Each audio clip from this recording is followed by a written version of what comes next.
後の3投2投ぐらいになると、じゃあどういうふうに点数を取っていくのか、相手のミスを誘うのかっていうのを考えながら、自分たちのエンドプランをいかにして締めくくるかっていう考え方をしていきます。この状態で最後ね、しなきゃいけないことは、赤チームとしてはやっぱりこの石をどうにか動かしていかなきゃいけないので、前割ってた展開から、じゃあ初めてこのサードの2投目あたりでしっかりと中まで触る。もちろんこういう形にしてもいいですし、ね、少しでもずらすようなショットで形を変えるっていうようなことをして、スキップの2投につなげていくというようなことをします。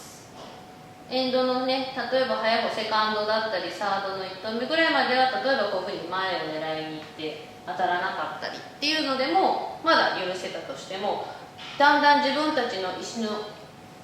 歩数も減ってきた時に、これをどうにかしなきゃいけないっていう考え方になっていくので、そうなった時にじゃあミスするよりも何かしらのしっかりとした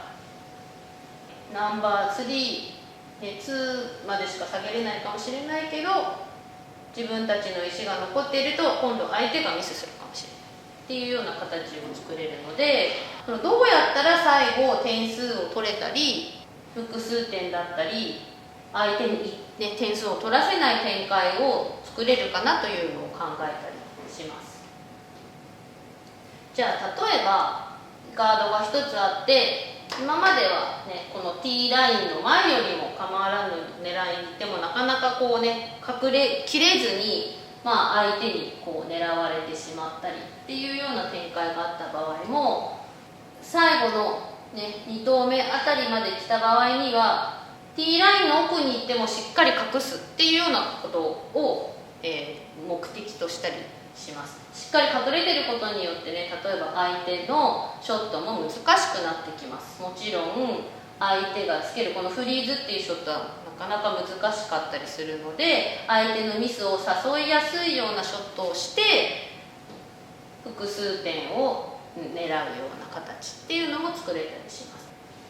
先行のスキップとしては最後に1点だけ取らせたいっていうところでハウスをよ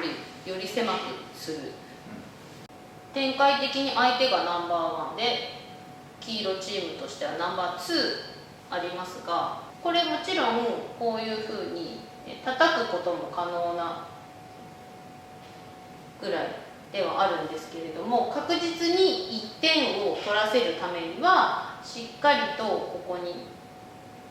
つけて、この出されない石を作るっていう展開ですね。するとアイスが非常に狭くなって、しかも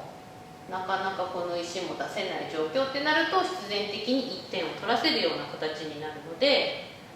相手に1点を取らせる展開っていうのであれば、しっかりと出されない石、なおかつハウスを狭くするっていうようなことをやって、相手に1点を取らすショットっていうのを選んだりします。